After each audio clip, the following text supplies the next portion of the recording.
Today in Bible Conversations, we're going to be talking about why the church meets together in the way that it does.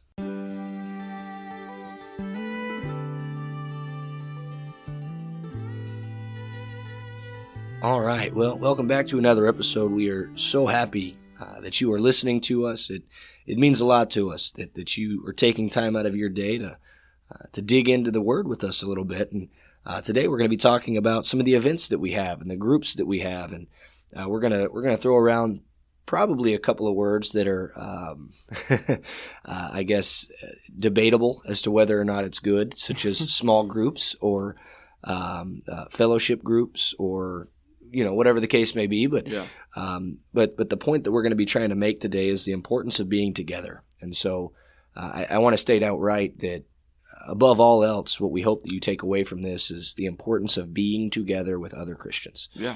And so anyway, Dylan, I'll let you kind of jump in with some of the groups that you're a part of, or that that we've got going on here at Keller. Yeah, well, there's, so many different ways you could go with this. Like the first thing you think about when we talk about meeting together is obviously worship. Yep. That's going to be Sunday morning. And then if you're feeling extra filled with the Spirit, Sunday night and Wednesday night. Yeah. But that's the typical time when we talk about meeting together. When we talk about fellowshipping, it's going to be Sunday morning, Sunday night, Wednesday night. Yep. Because that's Sunday morning, that's the example we see in Scripture, and then Sunday night, Wednesday night are the times the elders have set up to say, hey, we're going to meet together more than just once a week, and so come back Sunday night, Wednesday night. Yeah. So in addition to those times of worship that we're instructed and that we're also directed from our elders, there's so many other groups that we get together with, so many other times that we get together. Just this past week we had Vacation Bible School, and it was awesome. Yep. It's every night, 6 to 8, Sunday through Wednesday. Yep. And so many kids, and then their parents stay for the adult class. The teens that go to their teen class, and it's Sunday night, Monday night, Tuesday night, and Wednesday night, just continually meeting. But even more than that, because that's a very structured, a very planned out time. Yeah. Even more than that, we have so many events for the teens really throughout the year, whether it's Devos on Sunday night after Sunday night worship, or throughout the summer. We have Summer Youth Series on Tuesday nights. We have what we call here at Keller Mysterious Thursdays, where we tell the kids how much money to bring and what clothes to wear so they're appropriate for the event, whatever event we're doing. Yeah. And then they just have to show up and trust us that it's going to be fun. And so we have that every Thursday. And then even beyond that, there's stuff for the adults. Depending on what age of adults, there's all kinds of stuff for the older adults that we call 39ers, which I don't know where that name came from. Maybe it's that they were born in 1939, but no, it's not that. I know it's not that, but I don't know what it is. So those of you that know what it is, you can email us and let us know, because we'd love to know. That'd be great. So there's events for some of the older people. We have events for everybody too. So Mission Printing meets Monday mornings, and that's available for anybody. That's all ages. That's all ages. Anyone wants to do that. The encouragement teams. We've got 4 encouragement teams, and basically the encouragement team 1 meets on the first Sunday, and encouragement team 2 meets on the second Sunday, and 3 on the third, and 4 on the fourth, and they meet together to encourage the brethren at Keller. And so it's a fellowship group. It's a small little group that meets together in order to encourage, to edify one another. We've got people that meet for prison ministry. We have people that meet for various other things. Then we have Ministry Monday that we've started recently that we've talked about on here before. And 50 to 60 people are showing up on Ministry Mondays to meet and to gather and to do different things. Mm-hmm. And so we have lots of opportunities to meet together and to be together. But you look at the first century church, and you look at in Acts chapter 2. Towards the end of that chapter, starting in verse 42, you see something really, really special, something really cool, something that I wish we were capable, more like, and capable of doing today. And I guess capable may not be the best word, but anyway, it says in verse 42, they devoted themselves to the apostles' teaching and the fellowship, to the breaking of bread and the prayers, and awe came upon every soul, and many wonders and signs were being done through the apostles. And all who believed were together and had all things in common, and they were selling their possessions and belongings and distributing the proceeds to all as any had need, and day by day, attending the temple together and breaking bread in their homes, they received their food with glad and generous hearts, praising God and having favor with all the people. And the Lord added to their number day by day those who were being saved. The church, the Lord's church, the people of God, the Christians were together day by day. Mm-hmm. They were together at the temple, or what we now today call the church, right? They were there, they were worshiping God, but they were also eating in one another's homes and sharing in the fellowship of that. And, we struggle with that. And that doesn't mean that all of them were always there every day, but it means that Christians were gathered every day. Mm-hmm. And, there's days where we need time off, where we need to be at home and just be away from people. We've had our social quota filled and we need to rest, but we need one another. And I think that became very apparent in 2020 with COVID. That we need one another. And it became just vitally important for us that we meet together and that we be together. And now we're able to do so. We're able to be together. And I think it's just been wonderful. Yeah. So we see an example there in Acts 2 that they met together day by day. Yeah. And it's not always, like you mentioned, every single Christian there every single day all the time. But it was known that there were Christians meeting every day. Correct. And that's really, really awesome. And if you wanted to meet a Christian, you knew where to go. Yeah, exactly. I can't remember if I've shared this story on here before or not, but there was a preacher way long ago, probably back in like the 40s or 50s or something, a preacher in Nashville. And when he got hired by the congregation that he was working with, he said that it was a goal of his that the Bible would be taught every day in the church building. Yeah. And they had a Bible class every single day. And some days it was like a morning class, some days afternoon, some days an evening class. But every single day the Bible was being publicly taught because everybody in the community was welcome. And the Bible class grew and grew and grew so much to where their auditorium was full of 1,000 people nearly every single day. Because people knew that the Bible was being taught, and they would go at times that they were free. Now, it's not going to be the same 1,000 people every single day that are going. Yeah. But it was full every single day with new people. Yeah. Some of them would be the same. Some of them would go, Monday, Wednesday, Friday, or whatever it may be. But every day the Bible was being taught and publicly taught, and people were coming in flocks because the truth was being told. And there were so many Christians that came from that being known to the city of Nashville, that the Bible is being taught here every day. And that's kind of what I read in the book of Acts. It's like, the Christians are meeting every day. You know where to find them. And they're welcoming to everyone who wants to join them. Yeah. Now, you fast forward a little bit more in the book of Acts down to chapter 12, and it's not as public where Christians are meeting because being persecuted. They're being persecuted. Yeah. It's not a great thing in the eyes of the public to be a Christian anymore. Yeah. And so we find here in Acts chapter 12, around verse 6 or so, that Peter is in prison, and middle of the night, it says in verse 7, an angel of the Lord stood next to him, and a light shone in the cell. He struck Peter on the side and woke him up, saying, "Get up quickly." And the chains fell off his hands, and the angel said to him, "Dress yourself and put on your sandals." And so the angel of the Lord gets him ready, walks him out of the jail, basically. And Peter thinks he's seeing a vision this whole time that he's being led out of the jail by an angel. And so then Peter basically looks up and sees he's out of the prison. He came to himself, and in verse 11 he said, "Now I am sure that the Lord has sent an angel and rescued me from the hand of Herod," because Peter was about to be killed. Herod had sentenced him to death.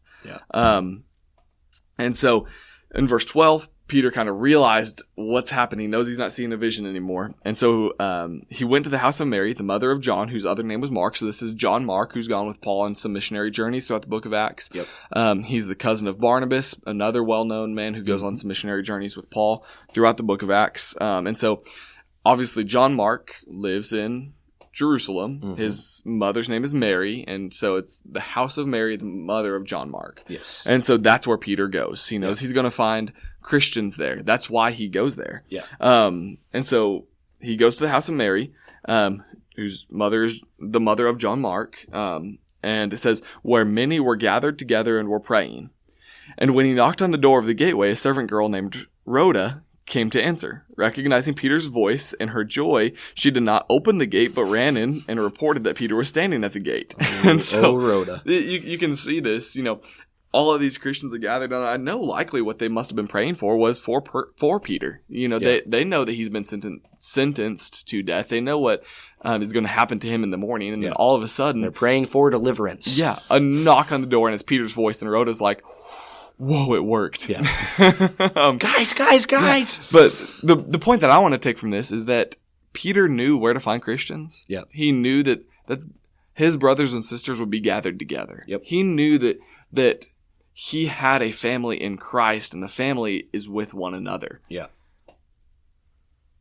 That's something I wish we could say more of today, but also it's one of the reasons that we strive to get people together as much as we can. Yep. It's why we started Ministry Mondays. It's why we have this mission printing. It's why we have encouragement teams. It's why we do stuff with the youth group, whether it's fun activities or whether it's times of devotion. And the reason we meet together is because it's important, because every single Christian needs to know that they have a family, they have brothers and sisters that are going to be gathered together. Yep. And so they know they have a place they can call home temporarily until we get to our eternal home. Yeah. Yeah. No, I mean, I think the fact that Peter knew where to go is very telling. Yeah.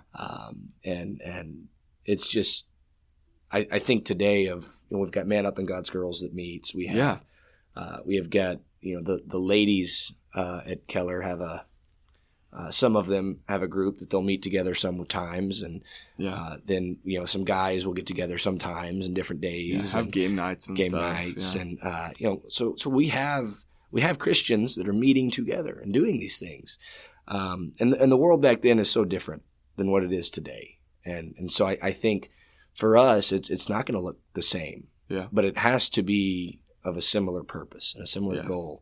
Has to have the similar desire and drive to say, I want to be with my brothers and sisters. And it's for the purpose of growing closer to God. Exactly. And that's really the bottom line is these Christians were meeting together for the purpose of growing closer to God. They were meeting together there and praying. Yeah. They weren't meeting together and gossiping about other people or sharing, as we say today, sharing the tea, right? Like they were they were praying. Well, and that's the goal for whenever we join together, whether it be in times of devotion, in times of mission work, in times of encouragement, or in times of just fun and fellowship, all of that should be to draw us closer to God. Because if, Chris, I know that you're close to God, I want to be around you. And if all these teens and all of, I'm going back to examples with the youth group, but if they all know that they're friends are close to God, they're going to want to be around each other because that's going to get them closer to God as well. Exactly.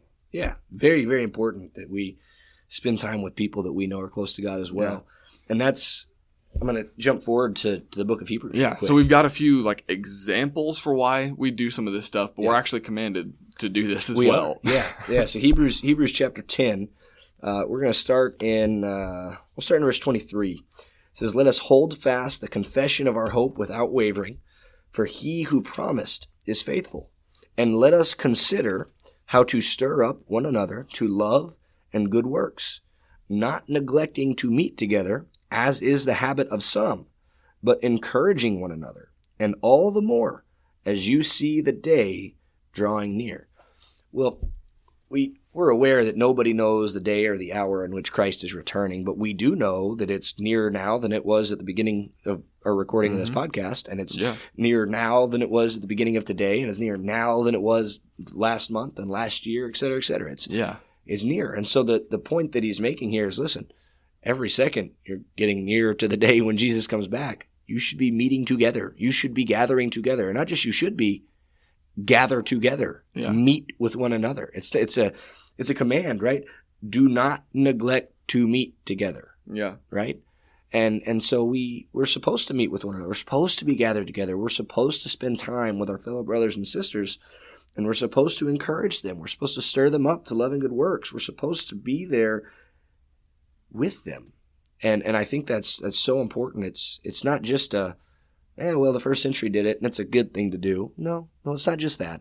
It is that. It's more than that. Yeah. They did do that, and it was a good thing to do. It is also a good thing to do today, but we're commanded to do it. Yeah. We have to do it.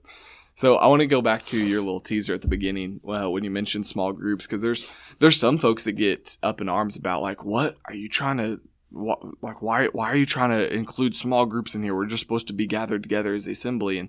And then on the flip side of things, some folks have enjoyed so much these times of fellowship with smaller portions. That they're neglecting the assembly. Yeah, exactly. Yeah. So, all I was going to mention about that, as far as what we get example wise and also command wise from Scripture, is we should be meeting as much as possible, even if it is in smaller groups. Yeah.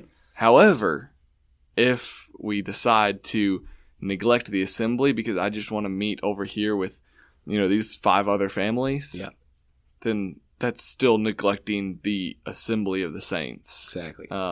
So anyways, I guess I can just leave it at that. You've got to have both. I think that. I mean, if all we do, so that the saints are scheduled to meet 3 times on 2 days.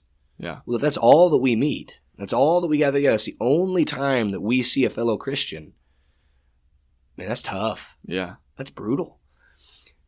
If the only time that we see a fellow Christian is outside of the assembly, that's also rough. Yeah. That's also brutal. Yep. But if we see fellow Christians outside of the assembly and in the assembly, and our lives now consist of spending time with our fellow brothers and sisters, that's how you're going to grow. That's how you're going to grow. Yeah. So I think you have to have both. So anyway, we do things the way we do, and this goes back to the idea of expediency, right? We have a command to gather together. We have a command to meet together. We have a command to be together.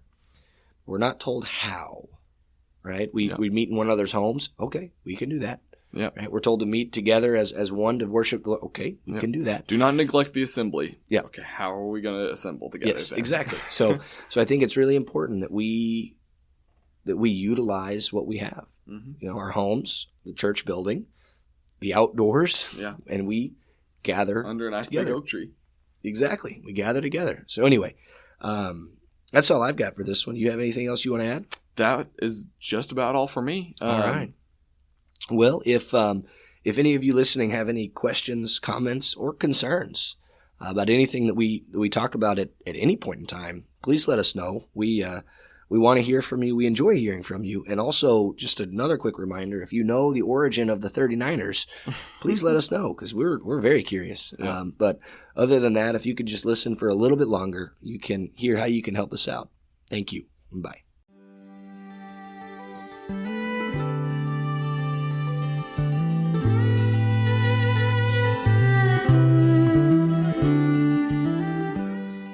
Thank you for listening to another episode of Bible Conversations. We want to encourage you to check out our proud partners, Ministry League. They have a website as well as an app that you can download from your smartphone. Yeah, not only that, but also be sure to send us an email. You can reach us at kcocbibleconversations@gmail.com. We'd love to hear from you, what your thoughts and comments are on today's episode. And if you have any questions or any comments, anything that you would like to let us know, please send us a text at the following number, 972-905-0855. 56. Yeah, and that way we'll be able to get that comment and get back with y'all as well. And please leave reviews and comments. I know there's a lot of places that you listen to this podcast that you can leave comments and reviews. I know Apple Podcasts, I'm pretty sure iHeartRadio and others, you can leave reviews and comments as well. And last, but most certainly not least, we ask that you share this with your friends. We do our best to provide biblical and strong discussion, and we hope that you can feel free to share that with everybody that you love and come in contact with. Thank you all so much for all of your support. We love you.